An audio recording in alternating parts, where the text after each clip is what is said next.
South ఇండియాలోనే biggest sorry store మన Varahi silks మన విజయవాడ ఎంజీ రోడ్ లో డిసెంబర్ 4వ తారీఖున ఘన ప్రారంభం. నమస్తే రమగారు. నమస్తే జయ. రమగారు, మన వివాహ వ్యవస్థ చాలా గొప్పది, చాలా పటిష్టంగా ఉంటుంది. ఎన్ని మార్పులు వచ్చినా, ఎన్ని చేర్పులు వచ్చినా, కొత్త వింతలు వచ్చినా కూడా కొన్ని పద్ధతులను అయితే మనం వాటినే ఫాలో అవుతూ ఉంటాం. అలాగే కమ్యూనిటీ పరంగా హిందువులు ఒక రకంగా, క్రిస్టియన్స్ ఒక రకంగా, ముస్లిమ్స్ ఒక రకంగా, జైన్స్ ఒక రకంగా, అట్లా మనకి ప్రాంతాల వారీగా కమ్యూనిటీ పరంగా పద్ధతులు మారుతూ ఉంటాయి. అయితే ఇప్పుడు రీసెంట్గా కొత్తది ఒకటి చూస్తూ ఉన్నాం, భూత శుద్ధి వివాహం అని. నాకైతే తెలియదు రమ్మగారు, ఫస్ట్ టైం నేను విన్నాను, దాన్ని సెర్చ్ చేశాను. అసలు ఏంటి ఇది, పాత పద్ధతేనా? అంటే భూత శుద్ధి వివాహం అంటే దీని మెథడ్ ఏంటి? ఎవరైనా ప్రత్యేకించి ఫాలో అవుతారా? అట్లా అనిపించింది. అందరూ సెర్చ్ చేస్తారు కదా, కొత్తగా ఉండేసరికి ఇదేమిటి, ఎక్కడ చేసి జరిగింది అవన్నీ.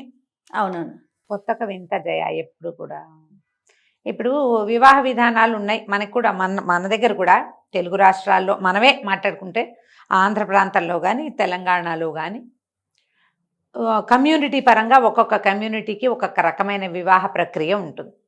బేసిక్ ప్రక్రియ ఏంటంటే అయ్యగారు వచ్చి పెళ్లి చేయటం. హిందువులకి అందరి హిందూ మ్యారేజెస్లో అన్ని రకాల, అన్ని ఊళ్ళల్లో, అన్ని ప్రాంతాల్లో, అన్ని కమ్యూనిటీస్లో కూడా అయ్యగారు వచ్చి ఎంతో కొంత మంత్రంతో ఏదో కాస్త ఒక తాళి కట్టించడమను, ఓ నలపూసలు వేయించడమను, ఓ ఉంగరాలు, మట్టెలు, గిట్టెలు అట్లాంటివి పెట్టడమను, యజ్ఞంతో, మంత్రంతో, సాంగంగా 5 రోజులు చేసేది, లేదా ఒకరోజే మొత్తం యజ్ఞం అన్నీ చేసేసేవి, ఇవి నడుస్తున్నాయి. ఇప్పటికీ మనం ఆ సిద్ధాంతాలు నడుస్తూనే ఉంటాయి. ఇందులో ఇదివరకు పూర్వకాలపు విధానాలు ఇంకా బోల్డ్ ఉండేవి. ఆర్షమని, బ్రాహ్మమని, ఆసురీ వివాహం అని, కన్యాశుల్కం ఇచ్చి డబ్బులు ఇచ్చి తెచ్చుకునేది, రాక్షస వివాహాలు, గాంధర్వ వివాహం ఇప్పుడు పుష్కలంగా జరిగేవి గాంధర్వాలే. అప్పుడేమిటి, దుష్యంతుడు శకుంతల చేసుకుంది గాంధర్వ వివాహం. ఎవరు ఉండక్కర్లా, వాళ్ళిద్దరే మాట్లాడుకుని వారి ఇంకా వివాహము ప్రక్రియ ఏం లేదు, నేను నీకు నువ్వు నాకు అనుకుని వాళ్ళిద్దరూ కలిసిపోవటమే గాంధర్వ వివాహం. అవి కూడా జరిగేవి. అవి కూడా ఆ పాతకాలంలో ప్రామాణికమైన వివాహ పద్ధతే అది. వాళ్ళిద్దరూ అది తప్పకుండా ఉండటం. పంచభూతాలు సాక్షి అంతే అనుకుంటారు అప్పట్లో. అదే పంచభూతాలే సాక్షి. వాళ్ళిద్దరే ఏకాంతంలో చేసుకునేది. ఇప్పుడు ఈ ఏకాంతంలో కలిసి ఉంటున్నారు, దాన్ని వివాహం అని అనుకోవటం లేదు. దీన్ని ఇంగ్లీష్ పేరు పెట్టుకున్నాం మనం, లివింగ్ టుగెదర్ అంటున్నాం. లివిన్ అవటం అని చెప్తున్నాం. కొంతమంది ఆ లివిన్ని గౌరవించి, పార్ట్నర్ని గౌరవించి లివిన్ తోటే కంటిన్యూ అయ్యి తర్వాత ఏదో మామూలు పెళ్లి చేసుకుని పిల్లల్ని కానీ ఉన్నవాళ్ళు కొంతమంది, కొంత పర్సంటేజ్ కనపడుతుంది. లివిన్ ఫ్రెండ్స్ విత్ బెనిఫిట్స్ అని కొంతకాలం మాత్రమే వాళ్ళ అవసరాలకు మాత్రం కలిసి ఉండి పెనుగులాడి, ఒకళ్ళు కావాలని రెండో వాళ్ళు వద్దని కొట్లాడుకుని వెళ్ళిపోతున్న గోలలు, అమ్మా నాన్నకి చెప్పకుండా చేయటాలు, ఇవన్నీ పాతకాలపు గాంధర్వ వివాహాలు. అంత రహస్యంగా ఉండేవి కాదు, ఇప్పుడు రహస్యమైనవి వచ్చినాయి. సరే, వాటి గురించి అసలు డిస్కస్ చేయకూడదు. ఇప్పుడు నువ్వు చెప్పిన భూత శుద్ధి వివాహం. భూత శుద్ధి అంటే మామూలుగా భూతము అంటే ఏమిటి, అదేదో కాదు, పంచభూతాలు. ఆ పంచభూతాలని శుద్ధీకరించి ఈ అమ్మాయి ఈ అబ్బాయి వీళ్ళిద్దరిని కలిపి ఉంచటం అనేది ఒక ప్రక్రియగా జరిగి ఉండవచ్చు. అది ఈశా ఫౌండేషన్ లో చేసుకున్నారు వాళ్ళు పెళ్లి. అదే కదా ప్రఖ్యాతురాలు అమ్మాయి. తను ఎప్పటి నుంచో యాక్ట్రెస్ కాబట్టి, అతను కూడా ప్రఖ్యాతుడైన డైరెక్టరు. వాళ్ళిద్దరూ పెళ్లి చేసుకోదలుచుకున్నారు. అండ్ ఇద్దరికి సెకండ్ మ్యారేజ్. ఈ నార్మల్ సివిల్ తాంబూలాలు పుచ్చుకోవటము, ఉంగరాలు పెట్టుకుని అందరికీ చూపించుకోవటాలు, ఎంగేజ్మెంట్ చేసి తర్వాత మెహందీలని, హల్దీలని అవన్నీ చేసే ఉద్దేశం ఉండదు వాళ్ళకి. అవద్దు, సింపుల్ గా చేసుకోవాలనుకున్నారు. ఈ సింపుల్ గా చేసుకోవడానికి ఆర్య సమాజ్ పెళ్లిళ్ళు చేసుకుంటారు చాలా మంది. ఆర్య సమాజ్కి వెళ్ళి వెళ్తే పెళ్లి అయిపోతుంది. హిందీ వాళ్ళ పెళ్లిళ్ళు కూడా చాలా సింపుల్ గా అయిపోతాయి. నార్త్ ఇండియన్స్ పెళ్లిళ్ళు కూడా అగ్నిహోత్రం చుట్టూ, అక్కడ కూడా కన్యాదానము అలాంటివి ఏదో విధి నడుస్తుంది. ఎవరెవరి విధానం అది. మనం కోర్ట్ మ్యారేజ్ చేసుకోవచ్చు, రిజిస్టర్ మ్యారేజ్, అది కూడా సింపుల్ గా అవుతుంది. ఈశా ఫౌండేషన్ అంటే వాళ్ళకి ఎంతకాలంగానో అమ్మాయి ఎక్కడికి వెళ్తూ ఉండుండొచ్చు. అవును, ఇలా సింపుల్ గా మ్యారేజ్ చేసుకోవాలంటే ఇక్కడ ఈ ప్రక్రియ ఉందని వాళ్ళు చెప్పుంటారు. ఈశాలో విధానాలు కొంచెం డిఫరెంట్ గానే కనపడతాయి మనకి. మామూలు యోగా కోర్సులు అవి చాలా ఉన్నాయి కదా, ఇన్నర్ ఇంజనీరింగ్ అని అదని ఫాలో అయ్యే వాళ్ళు వెళ్తూనే ఉన్నారు. ఎంతమంది లక్షల్లో వెళ్తున్నారు ఈశాకి, మనం చూస్తున్నాం. శివరాత్రి అప్పుడు చాలా విశేషంగా జనం. కొంచెం ప్రత్యేకమైన పూజ అంటే ప్రత్యేకమైన ఆరాధన ఉంటుందంటారా? ఉంది, వాళ్ళ విధానం, వాళ్ళది ఒక ప్రత్యేక విధానం ఉంది. ఇప్పుడు మనకి ఎన్నో వచ్చినాయి కదా జయ, ఇప్పుడు ఆర్ట్ ఆఫ్ లివింగ్ అని ఒక విధానం కనిపిస్తుంది. అట్లాగే ఈశా ఫౌండేషన్ వాళ్ళ కూడా ఒక ప్రత్యేకమైన ఆరాధన విధానం ఉంది. దానికి ఆకర్షితులైన వాళ్ళు ఇవాళ రేపు సెలబ్రిటీస్లో చాలా మంది కనపడుతున్నారు. ఈ అమ్మాయి మనము ఈ కొన్ని ప్రోగ్రామ్స్ అప్పుడు తను అక్కడ కనపడుతోంది. అవునవును. సద్గురుతో మాట్లాడిందని అవన్నీ కూడా మనం ప్రజలు చూశారు. బహుశా వాళ్ళని సంప్రదించి ఉండొచ్చు.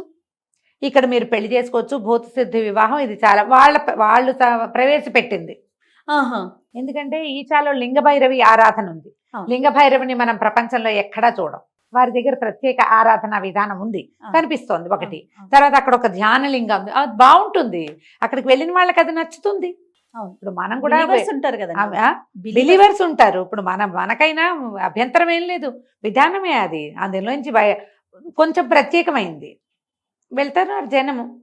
ఈ అమ్మాయి అక్కడికి వెళ్తూ ఉండటం వల్ల ఇలాంటిది మా దగ్గర ఉంది ఈ విధానం అంటే ఫాలోవర్స్ అయిన వాళ్ళు అక్కడ పెళ్ళిళ్ళు చేసుకోవచ్చు, చేసుకుంటున్నారేమో. ఈ అమ్మాయి ప్రఖ్యాతురాలు కాబట్టి, సెలబ్రిటీ కాబట్టి ఇది బయటకు వచ్చింది ఇంత ప్రత్యేకంగా. విధానం ఎలా ఉండొచ్చు అంటారు రమ్మగారు? తెలియదు జయ, నాకు ఒక విషయం తెలుసు. ఈశాలో క్లేశనాశక క్రియ అని ఒక ప్రత్యేకమైన క్రియ చేస్తారు.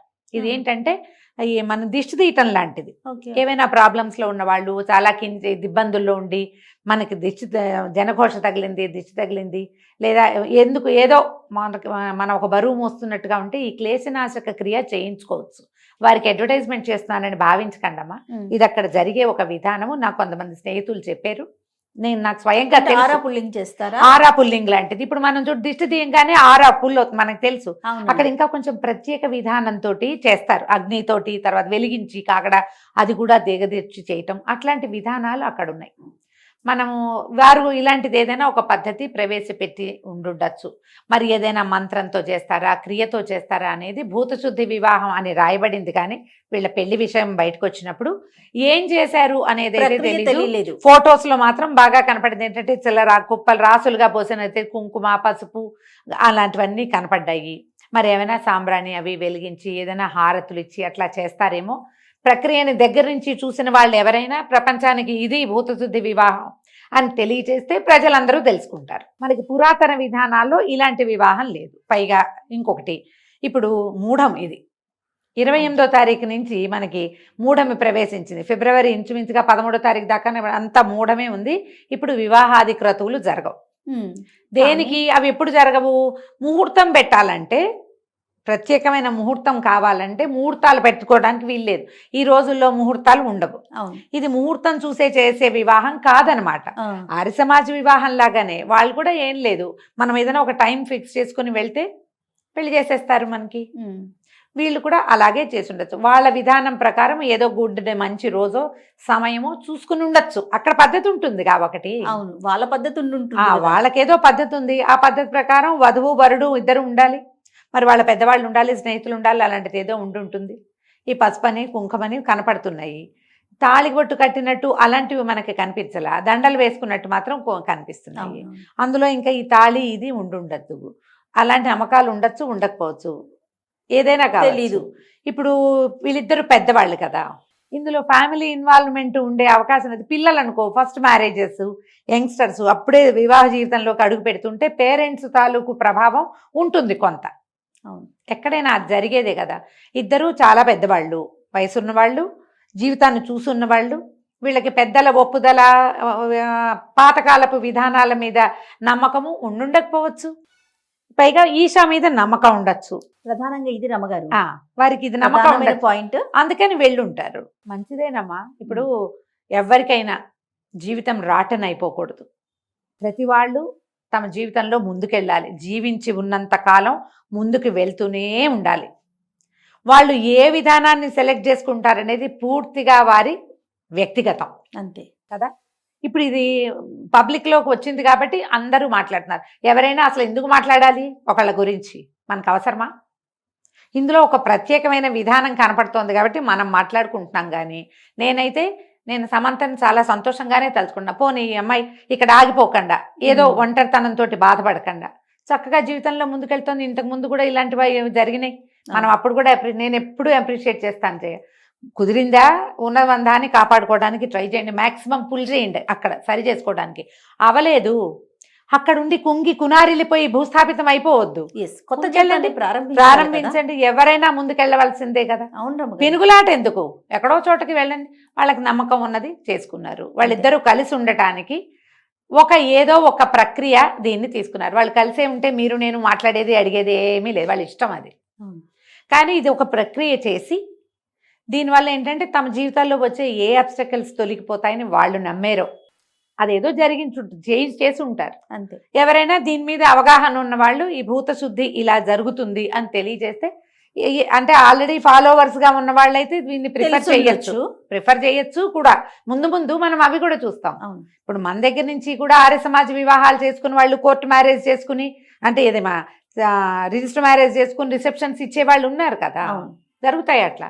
ఇప్పుడు మన ట్రెడిషన్ ప్రకారము అగ్నిహోత్రం ఉండాలి, తాళిబొట్టు కట్టాలి, పసుపు బొట్టు అన్నీ ఉండాలి, ఇవి ఉంటేనే పెళ్ళి అన్న నమ్మకం నరనరాల్లో జీర్ణించుకుపోయి వాళ్ళకున్నా వాళ్ళ పేరెంట్స్కున్నా నడుస్తుంది.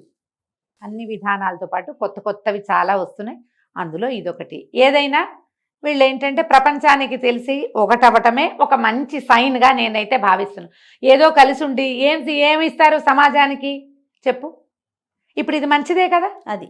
కాబట్టి ఇలాంటి దాన్ని కూడా అభినందనీయమే. ఇది కూడా అంతే, కలిసి ఉండేందుకు ఒక ప్రక్రియని వాళ్ళు తీసుకున్నారు. అంతవరకు సంతోషించాల్సిన విషయం. అది మంచి మాటేనమ్మా. అవును రమ్మ గారు, మంచిదే కదా. సో హ్యాపీగా ఉండాలని మనం కూడా విష్ చేద్దాం రమ్మ. ప్రపంచం అంతా వాళ్ళని విష్ చేయవలసిందేమా.